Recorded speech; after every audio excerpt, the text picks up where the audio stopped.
देखिए, मिसाल कायम करने के लिए अपना रास्ता आपको खुद बनाना पड़ेगा। देखिए, आज है 8 फरवरी का दिन और आज की वीडियो में बहुत सारे मोस्ट इम्पोर्टेंट प्रश्न हैं जो कि आपकी सभी परीक्षाओं के लिए इम्पोर्टेंट है। तो चलिए शुरू करते हैं, देखते हैं आज कौन-कौन से प्रश्न हैं जो कि आपकी सभी परीक्षाओं के लिए इम्पोर्टेंट है।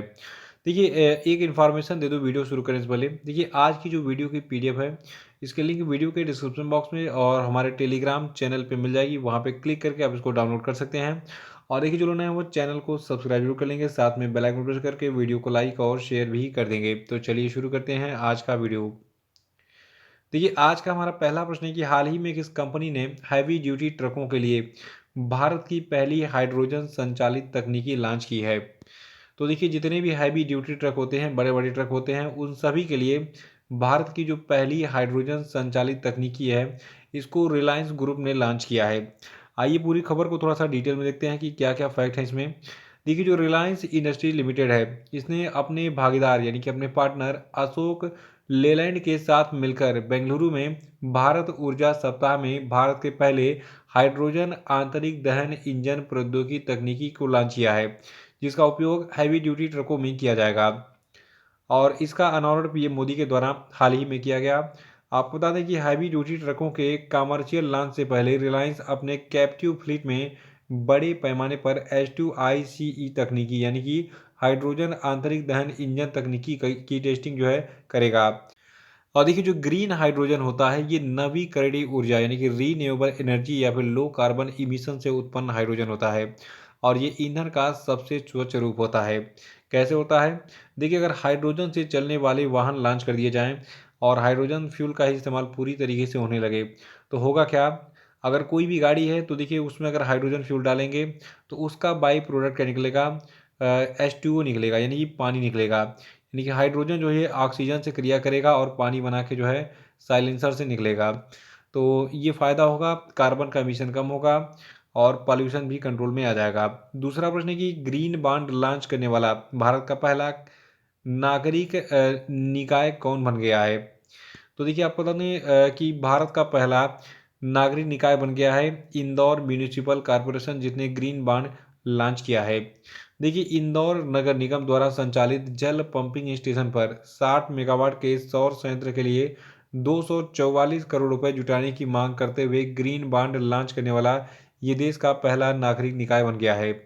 देखिए, जो Indore smart city development commission है, इसके जो मुख्य कार्यकारी अधिकारी हैं दिव्यांग सिंह, इन्होंने बताया है कि ग्रीन बॉन्ड के सार्वजनिक निगम 10 से 14 फरवरी तक सदस्यता के लिए खुले रहेंगे और साथ ही उन्होंने कहा कि ये इशू नेशनल स्टॉक एक्सचेंज में सूचीबद्ध होगा। और तीसरा कि हाल ही में किस स्थान पर पीएम मोदी ने हिंदुस्तान एरोनॉटिक्स लिमिटेड के ग्रीनफील्ड हेलीकॉप्टर फैक्ट्री का उद्घाटन किया। तो देखिए, अभी हाल ही में कर्नाटका में जो है पीएम मोदी ने हिंदुस्तान एरोनॉटिक्स लिमिटेड के ग्रीनफील्ड हेलीकॉप्टर फैक्ट्री का उद्घाटन किया था। देखिए, पीएम मोदी ने तुमकुरू कर्नाटक में हिंदुस्तान एरोनॉटिक्स लिमिटेड की इस हेलीकॉप्टर निर्माण इकाई को अभी हाल ही में राष्ट्र को समर्पित किया और इस अवसर पर भारत के रक्षा मंत्री राजनाथ सिंह भी उपस्थित थे। और आपको बता दें कि ये ग्रीनफील्ड हेलीकॉप्टर फैक्ट्री कुल 615 एकड़ में फैली हुई है, जहां पर हल्के वजन के बहुउपयोगी हेलीकॉप्टर का निर्माण होगा।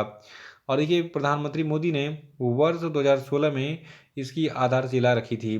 देखिए, शुरुआत में तुमकुरू में प्रतिवर्ष 30 हेलीकॉप्टर का निर्माण होगा, जिसके बाद में चरणबद्ध तरीके से बढ़ाकर 90 हेलीकॉप्टर किया जाएगा। यानी कि पहले जो है 30 हेलीकॉप्टर बनेगा, बाद में डिमांड बढ़ी तो हर साल 90 हेलीकॉप्टरों का निर्माण किया जाएगा।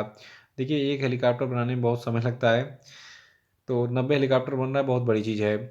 याद रखिएगा, प्लेस प्लेस क्या है? कर्नाटक में एक प्लेस है जिसका नाम है तुमकुरू। तो कर्नाटक के तुमकुरू में हिंदुस्तान एरोनॉटिक्स लिमिटेड की हेलीकॉप्टर निर्माण इकाई को जो है अभी हाल ही में राष्ट्र को समर्पित किया, यानी कि इसका उद्घाटन किया पीएम मोदी ने।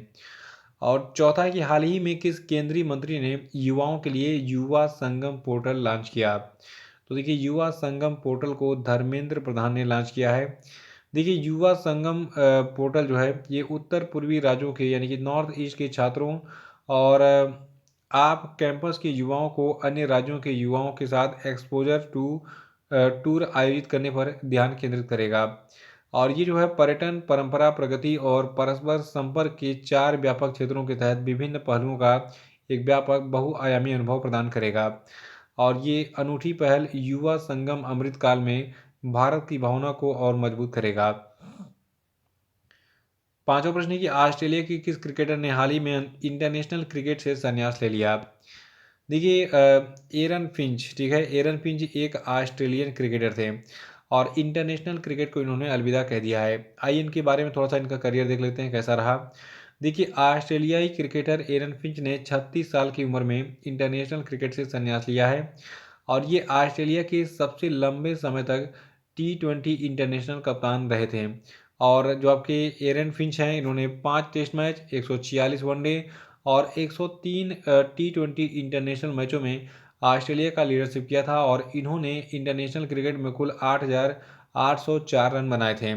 और देखिए इन्होंने अपना ओडीआई डेब्यू श्रीलंका के खिलाफ 11 जनवरी 2013 को ऑस्ट्रेलिया के मेलबर्न क्रिकेट ग्राउंड में किया था और इन्होंने अपना आखिरी T20 इंटरनेशनल मैच जो है आयरलैंड के खिलाफ 31 अक्टूबर 2022 को खेला था। तो ये था एरन फिंच के बारे में जो कि ऑस्ट्रेलियाई क्रिकेटर हैं। इंटरनेशनल क्रिकेट को इन्होंने अलविदा कह दिया है, नोट कर लीजिएगा। और अगला है कि भारत की G20 अध्यक्षता के तहत पहली पर्यटन कार्य समूह की बैठक कहाँ पर आयोजित की जाएगी। तो देखिए G20 अध्यक्षता के तहत भारत की जो G20 अध्यक्षता है, देखिए 2023 में भारत जो है ये G20 के सभी कार्यक्रमों का मेजबान है, ठीक है। तो इसी अध्यक्षता के तहत पहली पर्यटन कार्य समूह की बैठक अभी हाल ही में कच्छ में आयोजित की गई। कच्छ कहाँ पे है? गुजरात में, ठीक है। देखिए भारत की G20 अध्यक्षता के तहत जो पहली पर्यटन कार्य समूह की बैठक है इसको गुजरात के कच्छ के धोरडो में जो है आयोजित किया जाएगा और केंद्रीय पर्यटन मंत्री जी किशन रेड्डी, केंद्रीय मत्स्य मंत्री पुरुषोत्तम रूपाला और गुजरात के मुख्यमंत्री भूपेंद्र पटेल कल इस बैठक में बैठक का आधिकारिक उद्घाटन करेंगे। और देखिए इस बैठक में G20 देशों, आमंत्रित देशों और अंतर्राष्ट्रीय संगठनों के जो प्रतिनिधि हैं इनके साथ में लगभग 100 प्रतिनिधि इसमें भाग लेंगे और ये बैठक हरित पर्यटन, डिजिटलीकरण, कौशल आदि पर केंद्रित होगी। और आपको बता दें कि 2023 में याद रखिएगा G20 की अध्यक्षता भारत कर रहा है, ठीक है, इसको प्लीज़ मत भूलिएगा। 1 नंबर का प्रश्न आपका ये फिक्स है बिल्कुल एग्जाम में। सातवां प्रश्न की दूसरे SCO यंग साइंटिस्ट कॉन्क्लेव का जो आयोजन है ये किस शहर में किया गया। तो देखिए SCO मतलब संघाई कोऑपरेशन ऑर्गेनाइजेशन यानी कि संघाई सहयोग संगठन हो गया, ठीक है। तो हम कह सकते हैं कि जो दूसरा संघाई सहयोग संगठन यंग साइंटिस्ट कॉन्क्लेव है इसका आयोजन अभी हाल ही में बेंगलुरु में किया गया था। देखिए जो केंद्रीय विज्ञान और प्रौद्योगिकी मंत्री डॉक्टर जितेंद्र सिंह हैं इन्होंने बेंगलुरु में अभी हाल ही में दूसरे SCO युवा वैज्ञानिक सम्मेलन यानी कि SCO यंग साइंटिस्ट कॉन्क्लेव का उद्घाटन किया था। इस अवसर पर इन्होंने कहा था कि भारत SCO राष्ट्रों के साथ घनिष्ठ सांस्कृतिक और ऐतिहासिक संबंध साझा करता है और विज्ञान, प्रौद्योगिकी और नवाचार के क्षेत्र में SCO सहयोग को और बढ़ाना चाहता है। देखिए संघाई सहयोग संगठन एक अस्थायी अंतर्राष्ट्रीय अंतर सरकारी संगठन है। इसकी स्थापना वर्ष 2021 में की गई थी और इसका मुख्यालय चीन के बीजिंग में है। आठवां कि हाल ही में किस शहर में G20 के तहत पहली यूथ 20 इंसेप्शन मीटिंग 2023 आयोजित की गई। तो देखिए ये प्लेस आपका गुवाहाटी है, याद रखेगा। गुवाहाटी में अभी हाल ही में G20 के तहत पहली यूथ 20 इंसेप्शन मीटिंग आयोजित की गई थी। देखिए भारत की G20 अध्यक्षता के तहत 3 दिवसीय यूथ 20 एंगेजमेंट ग्रुप की पहली बैठक 6 फरवरी 2023 को असम के गुवाहाटी में आयोजित हुई थी।